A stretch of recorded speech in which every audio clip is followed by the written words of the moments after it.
Hello friends, Mandar here. I'm back with another video.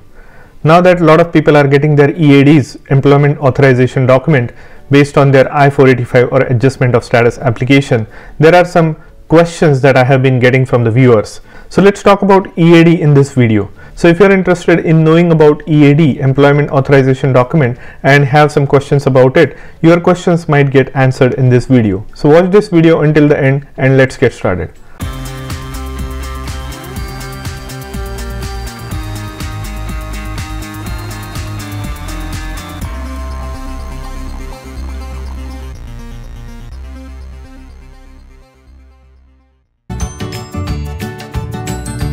Now what is an EAD? EAD is Employment Authorization Document. Now all the employers in the United States are required to validate that anybody that they hire to do a job are authorized to work in the United States. If you are a green card holder or a US citizen, the status in itself allows you to work in the United States. But if you are not, if you are a non-citizen, then you need to have an employment authorization to be able to work. And the employer, they would verify your employment authorization to the process called I-9 process. So it is a form that they would fill out as soon as you join a new employment. That form will validate your employment authorization. It could be in the form of a work visa, a green card, or a US citizenship document. Another way is employment authorization card. So EAD will give you an authorization to work in the United States for the validity of your document, and that will be specified in your EAD as an expiry date. Now it's not automatically that you get an EAD. You'll need to apply for it under certain circumstances. So what are those? One of the ways is pending I-485, which is adjustment of status. If you are in this pending adjustment of status, you will get an EAD. Another way is if you have a pending asylum or refugee application, you will also be eligible for an EAD. The third one is if you are on a non-immigrant visa such as H or L, which in itself is a work authorization, your dependents can get work authorization in the form of an EAD under certain circumstances. So that is the third way. And then the fourth one is for F1 students, which is a student visa, you will be qualified to get OPT, optional training practice, which is also in the form of an EAD. There is up to for STEM, it's up to 3 years, which is a 3-year STEM extension, and that is also in the form of an EAD. So you will get an EAD which will be tied to your F1 visa in order for you to work in the United States. So these are the different ways in which you can get an EAD. Each of these EADs has a category. Depending on what method you apply for an EAD, there is a specific category, and that category will dictate its EAD terms. For example, if you have an H4 EAD, it is mostly similar to a green card EAD, but there are subtle differences. For example, if you have an H4 EAD, you will be allowed to work during the validity of that H4 EAD.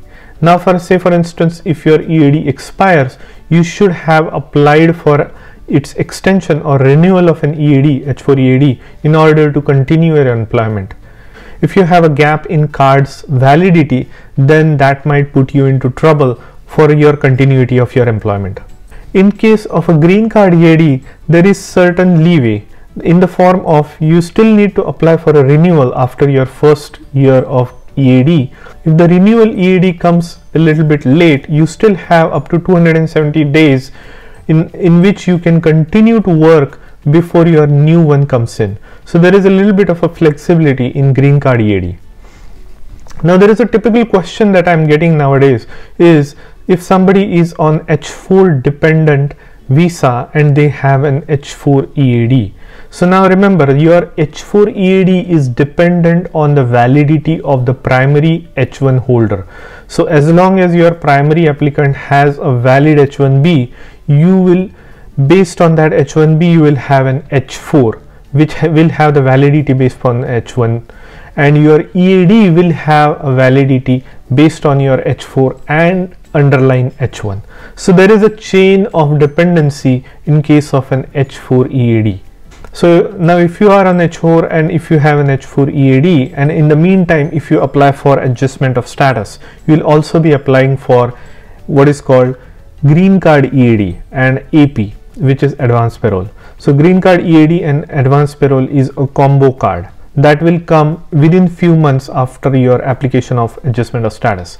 Now if you still carry your H4 EAD, you can continue to use your H4 EAD until its validity ends.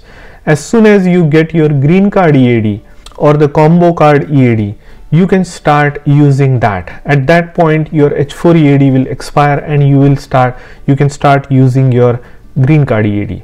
Once you get your green card EAD, you no longer have to maintain your H4 or H4 EAD. That is just optional.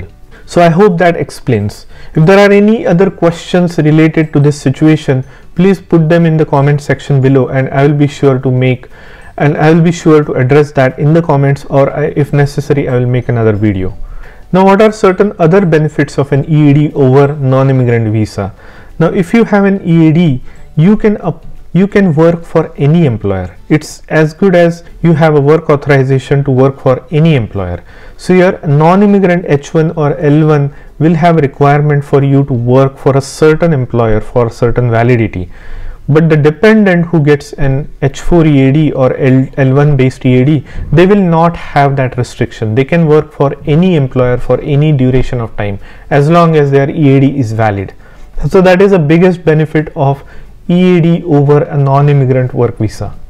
Another benefit is there is no quota for giving out these EADs. As long as you qualify for a certain situation, say for example you are a dependent of H1B at a certain process at a certain stage in the green card, or you are a dependent on L1, you will get an EAD. There is no cap for it. Same thing applies for green card EADs. There is no cap for a green card EAD. So that's all I wanted to cover in this video. If there are any other questions, as I said, please list down into the comment section below and I'll be sure to address it. There is also that big bill of $1.9 trillion that was passed last week. Although a lot of the immigration related things were removed from it, and that they will only be hitting the Senate floor and the Congress floor next week, or next month I should say. We'll wait to see what are the things that they are going to cover and what are the things that will be approved as part of that process, maybe next month. So stay tuned to my channel, subscribe if you haven't already, and hit the like button because that will help promote this video in the YouTube algorithm. So I hope you got value out of this video, and I'll see you in the next one.